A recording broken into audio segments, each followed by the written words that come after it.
আসসালামু আলাইকুম ওয়া রাহমাতুল্লাহি ওয়া বারাকাতুহু। আলহামদুলিল্লাহ, সমস্ত প্রশংসা আল্লাহ সুবহানাহু ওয়া তাআলার জন্য। দরুদ পেশ করছি মুহাম্মদ সাল্লাল্লাহু আলাইহি ওয়াসাল্লামের প্রতি। সম্মানিত বন্ধুগণ, আমাদের প্রতিটি মানুষের উচিত নিজের জিহ্বা, জবান এবং নিজের লজ্জাস্থানের হেফাজত করা।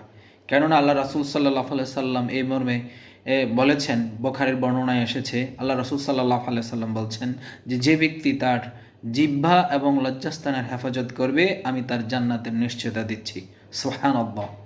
অতএব আমাদের নিজের জিহ্বাটাকে হেফাজত করা, জবানটাকে হেফাজত করা, যা আসে মুখে তাই বলে না দেওয়া এবং নিজের লজ্জাস্থানকে হেফাজত করা, সংযমী থাকা, সংযমী হওয়া। কিছু সংখ্যক মানুষ আছে একেবারে বেপরোয়াভাবে চলে, নিজেকে একেবারে যতটা ওপেন উন্মুক্তভাবে চলার জন্য চলতে পারে ততটা নিজেকে আধুনিক মনে করে। আসলে এটা ঠিক নয়, এটা উচিত নয়, এটা মুসলমানদের জন্য করণীয় নয়, এটা শোভনীয় নয়।